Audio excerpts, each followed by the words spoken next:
আমাদের দেশে প্রাইমারি লেভেলের বাচ্চারা প্রতিদিন স্কুলে যেতে না চাইলেও জাপানের বাচ্চারা প্রতিদিন আনন্দ করে স্কুলে যায়। তারা দিনের একটি বড় সময় স্কুলে কাটায়। এ কারণেই বাচ্চাগুলোকে দুপুরে দেওয়া হয় বিশেষ খাবার।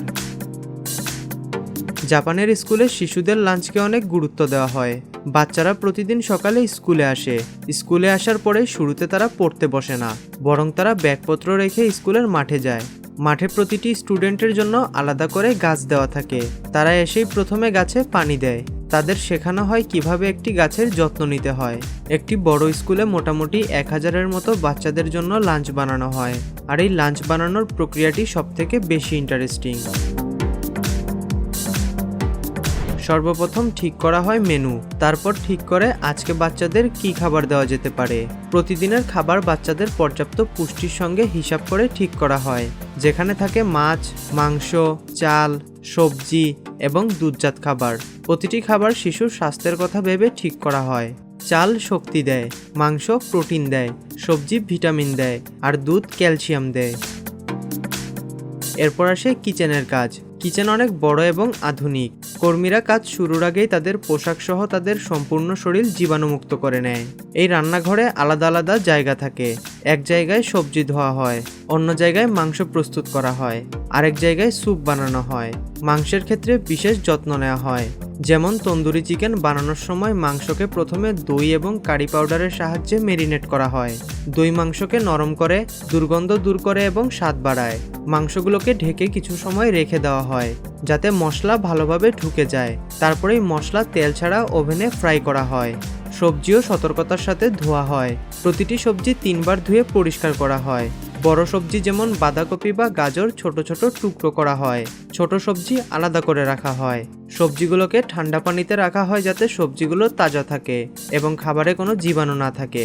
স্যুপ এবং অন্যান্য পদও ধাপে ধাপে তৈরি করা হয়। স্যুপে মাংস এবং মাশরুম দেওয়া হয় যাতে স্যুপ সুস্বাদু হয়। বড় কিচেনে একাধিক চুলা ও ওভেন থাকে, যা একই সঙ্গে হাজার হাজার খাবার তৈরি করতে পারে। রান্নার সময় প্রতিটি পদ নিয়মিত পরীক্ষা করা হয় যেন স্বাদ, পুষ্টি এবং মান ঠিক থাকে। খাবার তৈরি হয়ে গেলে তা পরিবেশনের জন্য সাজানো হয়। প্রতিটি শিশুর জন্য নির্দিষ্ট পরিমাণ খাবার রাখা হয়। খাবারের সাজানো এবং পরিমাণ ঠিক রাখতে আলাদা আলাদা টেবিল থাকে, একটি মাংসের জন্য, একটি সবজির জন্য, আর একটি স্যুপের জন্য। প্রতিটি পদ সাবধানে পরিমাপ করা হয়। পরিবেশনের সময় বড় বড় শিক্ষার্থীরা ছোটদের পাশে থাকে। প্রথমে বড়রা ছোটদের কাছে খাবার পৌঁছে দেয়। লাঞ্চের আগে শিশুরা প্রার্থনা করে, চোখ বন্ধ করে হাত জড়ো করে সৃষ্টিকর্তার কাছে শুকরিয়া আদায় করে আজকের খাবারের জন্য। এটি তাদের মধ্যে কৃতজ্ঞতা তৈরি করে। তারা শেখে খাবারের প্রতি সম্মান দেখানো, খাবার অপচয় না করা এবং ধীরে ধীরে খাওয়া।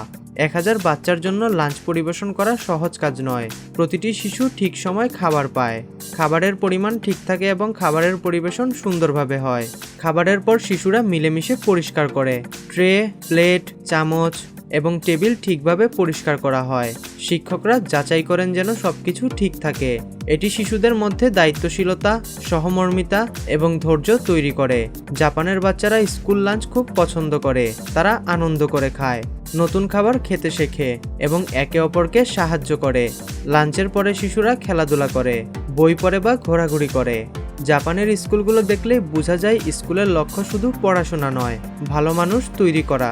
তারা শেখে একে অপরকে সাহায্য করতে, নতুন কিছু চেষ্টা করতে এবং ধৈর্য ধরে কাজ করতে। এই শিক্ষা তাদের ভবিষ্যতের জন্য শক্ত ব্যক্তি হিসেবে তৈরি করে। জাপানের স্কুলে লাঞ্চ তৈরি, পরিবেশন, খাওয়া এবং পরিষ্কার করা সবকিছুই শিশুর শেখার একটি অংশ।